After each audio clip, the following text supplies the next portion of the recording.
चंद्रपूर जिल्ह्यात गेल्या 24 तासात जोरदार पाऊस झाला। पावसामुळे इरेई धरण ओव्हरफ्लो झालेले असून धरणाचे 7ही दरवाजे अर्ध्या मीटरने उघडण्यात आले। त्यामुळे प्रशासनाकडून नदीकाठच्या गावांना सतर्कतेचा इशारा देण्यात आला।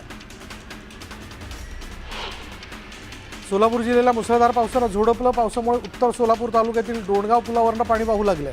पूल ओलांडताना दुचाकीवरील 2 इसम वाहून जाता जाता थोडक्यात बचावले। वर्धा शहरासह ग्रामीण भागात मुसळधार पाऊस झाला। पावसामुळे नदी नाले ओसंडून वाहत आहेत। शहरातील रस्तेही जलमय झाल्यामुळे जनजीवन विस्कळीत झालं। उल्हासनगरमध्ये मुसळधार पावसामुळे 400 पेक्षा जास्त घरांमध्ये पाणी शिरलं होतं आणि या नुकसान झालेल्या घरांचे पंचनामे करून त्यांना मदत मिळावी अशी मागणी रिपब्लिकन सेनेच्या पदाधिकाऱ्यांनी तहसीलदारांकडे केली। धाराशिवच्या आलूर परिसरात ढगफुटी सदृश्य पाऊस झाला। पावसामुळे शेती पिकांचं मोठं नुकसान झालंय। यामुळे शेतकरी चिंतेत सापडला। मागील 4 दिवसांपासून चंद्रपूर जिल्ह्यातही मुसळधार पावसाच्या सरी पाहायला मिळतात। त्यामुळे वर्धा नदीला पुन्हा पूर आला आणि या नदीवरील काही धरणांचं पाणी सोडल्यानं गडचांदूर कोरपणाला जोडणारा पूलही पाण्याखाली गेला। त्यामुळे दोन्ही गावांचा संपर्क तुटला असून वाहतूक ठप्प झाली। नंदुरबार जिल्ह्यातील तळोदा तालुक्यातील दुर्गम भागात रस्त्यांच्या अभावी नागरिकांना जीव धोक्यात घालून प्रवास करावा लागतोय। रस्ता नसल्यानं नदीच्या पाण्यातून टाकलेली गाडी ही पाण्यातच अडकली।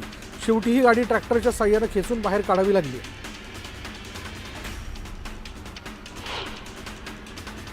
आता एक ब्रेकिंग न्यूज। मुंबईमधनं परेल आणि प्रभादेवीला जोडणारा एल्फिस्टन ब्रिज बंद होणार आहे। उद्या रात्रीपासून एल्फिस्टन ब्रिज वाहतुकीसाठी बंद करण्यात येतोय। उद्या रात्रीपासून वाहतुकीसाठी हा बंद असणार आहे। 19 बाधित इमारतींपैकी 2 इमारतींना दिलासा मिळाला आणि उर्वरित 17 इमारतींमधील रहिवासी आंदोलनाच्या पवित्र्यात आहेत।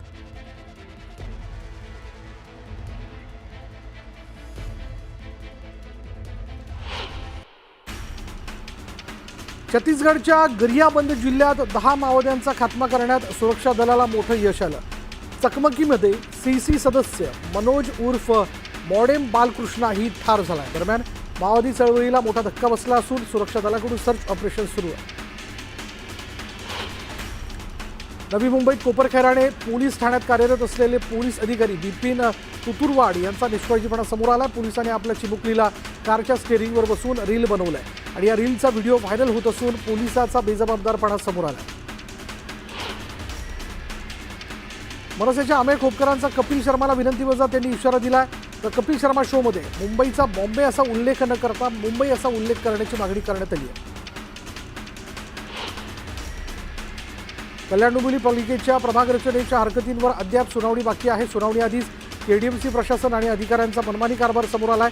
नंबर वाईज हरकती घेण्यासाठी बोलावल्यानं सामाजिक कार्यकर्ते घाणेकर यांनी गोंधळ घातला। ओबीसी नेते छगन भुजबळ यांनी मराठा आरक्षणाच्या जीआरवरनं थेट सरकारलाच सवाल उपस्थित केले। जीआरमधील नातेसंबंधांच्या शब्दावर छगन भुजबळांनी आक्षेप घेतलाय। संभ्रम दूर करा नाहीतर जीआर रद्द करा अशी मागणी करत आंदोलन उभं करण्याचा इशारा भुजबळांनी दिला।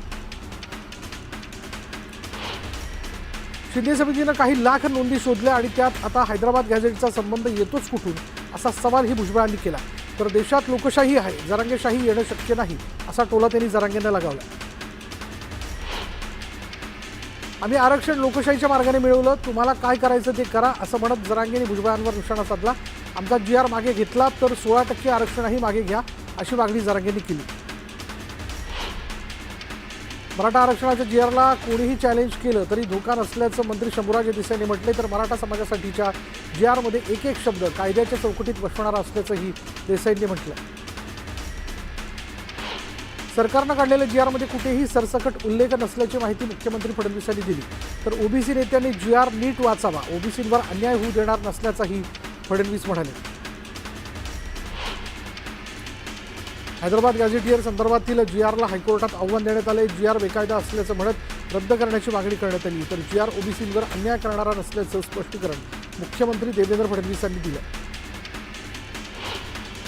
ओबीसीला धक्का न लागता मराठा समाजाला आरक्षण दिलं पाहिजे ही माझी व्यक्तिगत भूमिका आहे असं वक्तव्य एकनाथ खडसेंनी केले। तर ओबीसींचं नुकसान होणार नाही याची काळजी सरकारने घ्यावी असंही ते म्हणाले। अकोला शहरातील आरोग्य विभागाचा भोंगळ कारभार समोर आलाय। कर्करोगाने त्रस्त असलेल्या एका रुग्णाला सीटी स्कॅनसाठी शासकीय रुग्णालयाच्या पायऱ्या झिजवाव्या लागत आहेत। गेल्या अनेक दिवसांपासून या रुग्णाला परत पाठवलं जात असल्याचा आरोप रुग्णाच्या पत्नीने केला। धाराशिवच्या चिंचपूर बुद्रुक गावातील नागरिकांना नदीपात्रातून जीवघेणा प्रवास करावा लागतोय. वारंवार मागणी करूनही नदीवर पूल नसल्यानं नागरिकांना नाहक अडचणी सहन कराव्या लागत आहेत. तातडीनं पूल बांधण्याची मागणी नागरिकांनी केली. धाराशिवच्या कळंबमध्ये ईद सणात डीजे वाजवल्यावरनं गोंधळ झालाय. डीजे बंदी असतानाही डीजे वाजवल्याचं समोर आलंय. दरम्यान आवाजाची मर्यादाही ओलांडल्यानं नागरिकांना नाहक त्रास सहन करावा लागतोय. उपमुख्यमंत्री एकनाथ शिंदे उद्या दिल्लीला जाणार आहेत. CP राधाकृष्णन यांच्या शपथविधीचं शिंदेंना आमंत्रण देण्यात आलं असून उपराष्ट्रपतींच्या शपथविधीला शिंदे उपस्थित राहणार आहेत. सोनिया गांधी यांना दिल्लीच्या राऊस एव्हेन्यू कोर्टाकडून मोठा दिलासा मिळाला आहे. सोनिया गांधी यांचं नागरिकत्व न घेता मतदार यादीत नाव समाविष्ट केल्याबद्दल चौकशी आणि FIR करण्याची मागणी करणारी याचिका कोर्टानं फेटाळली. ठाकरे बंधूंच्या भेटीनंतर शिवतीर्थवर राज ठाकरेंच्या उपस्थितीत मनसेची महत्त्वाची बैठक पार पडली. या बैठकीत मनपा निवडणुकीच्या पार्श्वभूमीवर चर्चा झाल्याची माहिती मनसे नेते बाळा नांदगावकर यांनी दिली. राज ठाकरे आणि उद्धव ठाकरेंची युतीवर चर्चा सुरू आहे. दोन्ही भाऊ मनानं एकत्र आल्यासारखं दिसतंय अशी प्रतिक्रिया मनसे नेते बाळा नांदगावकर यांनी दिली. उद्धव ठाकरे राज ठाकरेंच्या आईला भेटायला आले होते असं नांदगावकर म्हणाले. ठाकरेंची शिवसेना आणि मनसे एकत्र यावं की नाही हा त्यांचा प्रश्न आहे. ठाकरे बंधूंच्या युतीच्या चर्चांवर मंत्री नितेश राणेंनी हे वक्तव्य केलं. तर उद्धव ठाकरे भरोसा ठेवण्यासारखे व्यक्ती नसल्याचंही ते म्हणाले. वनमंत्री गणेश नाईक उपमुख्यमंत्री एकनाथ शिंदेंवर वारंवार करत असलेल्या वक्तव्याचे पडसाद आता नवी मुंबईत उमटू लागलेत. नाईकांनी हे थांबवलं नाही तर नाईकांची सर्व प्रकरणं आम्ही बाहेर काढू असा थेट इशाराच नवी मुंबईतील शिवसेनेच्या जिल्हा प्रमुखांनी दिला. शेतकऱ्यांना तातडीनं कर्जमाफी देण्याची मागणी शेतकरी नेते विजय जावंदी यांनी केलेली आहे. शेतकऱ्यांची परिस्थिती सुधारण्यासाठी कर्जमाफी हाच उपाय असल्याचं त्यांनी म्हटलं. सांगलीमध्ये इलेक्ट्रिक घंटागाडीचं लोकार्पण करण्यात आलं. पालकमंत्री चंद्रकांत पाटील यांच्या हस्ते लोकार्पण करण्यात आलं. 18 महिला बचत गटातील महिलांना या योजनेमुळे रोजगार उपलब्ध झाला. कर्नाटकातील शिवाजी रेल्वे स्टेशनचं नाव बदलण्याला जरांगेने विरोध केला. कर्नाटक सरकारला जरांगे पत्र पाठवणार आहे.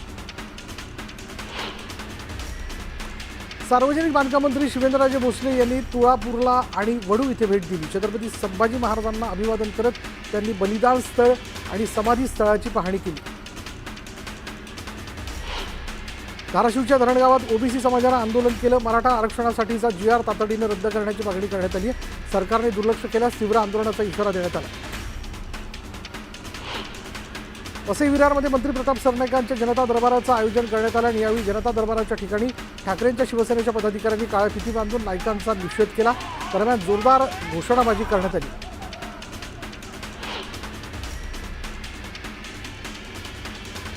बुलढाण्यात उपविभागीय अधिकाऱ्याला घेराव घालत शिवसेनेनं आंदोलन केलं. गेल्या वर्षीची नुकसान भरपाई अद्याप मिळाली नसल्याचा आरोप केला. तातडीनं नुकसान भरपाई देण्याची मागणी करण्यात आली.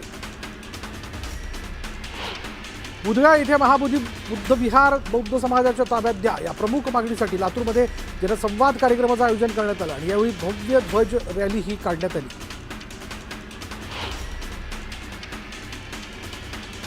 उल्हासनगर पालिकेसमोरील मनसेनं भर पावसात आंदोलन केलं. तातडीनं रस्त्यांवरील खड्डे दुरुस्त करण्याची मागणी करण्यात आली आहे.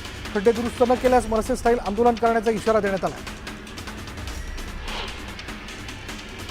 बीड तालुक्यातील मैंदा पोखरी गावात मनोज जरांगे पाटील यांचं बॅनर फाडल्याच्या निषेधार्थ बीड परळी राष्ट्रीय महामार्गावर रास्ता रोको आंदोलन करण्यात आलं. बॅनर फाडणाऱ्या समाजकंटकांवर कारवाई करावी अशी मागणी यावेळी करण्यात आली.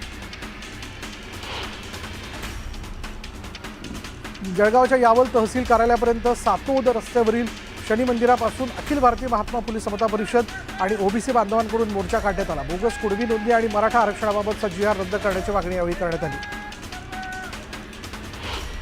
हिंगोलीमध्ये बंजारा समाजाने रास्ता रोको आंदोलन केलं. यावेळी आंदोलकांनी औंढा ते जिंतूर महामार्ग रोखून धरला होता. ST प्रवर्गातून आरक्षण देण्याची मागणी करण्यात आली.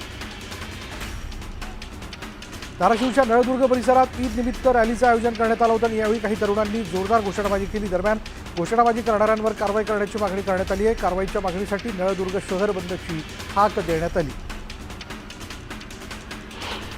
भुसावळ विभागात दक्षता जनजागृती सप्ताहाच्या निमित्तानं रॅली आणि चर्चासत्राचं आयोजन करण्यात आलं. रेल्वे प्रशासनाच्या वतीने ही रॅली काढण्यात आली होती आणि या रॅलीत विद्यार्थी आणि कर्मचारी मोठ्या संख्येनं सहभागी झाले होते.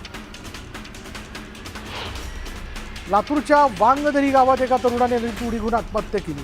ओबीसी आरक्षण संपलं म्हणत त्यांनी जीवन संपवल्याची माहिती. छत्रपती संभाजीनगर जिल्ह्यातील वेरूळ घाटात भीषण अपघात झाला. आयशर आणि ट्रकची समोरासमोर धडक होऊन 2 जणांचा जागीच मृत्यू झाला. या अपघातानंतर घाटात प्रचंड मोठी वाहतूक कोंडी झाली होती. खुलताबाद पोलिसांनी घटनास्थळी धाव घेत मृतदेह ताब्यात घेतला. नागपूरच्या अंबाझरीमध्ये पोलिसांनी 2 संशयितांना ताब्यात घेतलं. दोघेही सराईत गुन्हेगार असल्याचं तपासातून समोर आलंय. पोलिसांकडून अधिकचा तपास सुरू आहे. मुंबईत पेट्रोल भरण्याच्या वादातून पेट्रोल पंपावर 2 गटात तुफान हाणामारी झाली. हाणामारीचा व्हिडिओ सोशल मीडियावरती व्हायरल झाला आणि या प्रकरणात पोलिसांनी गुन्हा दाखल केला. धुळेच्या देवळीपाडामध्ये आश्रमशाळेत 9 वर्षीय विद्यार्थिनीचा मृत्यू झाला आहे. मंजुळा पवार असं विद्यार्थिनीचं नाव आहे. मृत्यूचं कारण अद्याप अस्पष्ट आहे आणि गेल्या 3 दिवसात 2 विद्यार्थिनींचा मृत्यू झाल्यानं खळबळ उडाली. वेरूळ लेणी परिसरातून चोरट्यांनी चक्क ATM मशीन लंपास केलेलं आहे. मशीनमध्ये 16,07,100 रुपयांची रक्कम असल्याची माहिती आणि या घटनेमुळे परिसरात खळबळ उडाली. दरम्यान पोलिसांकडून चोरट्याचा शोध घेतला जातोय.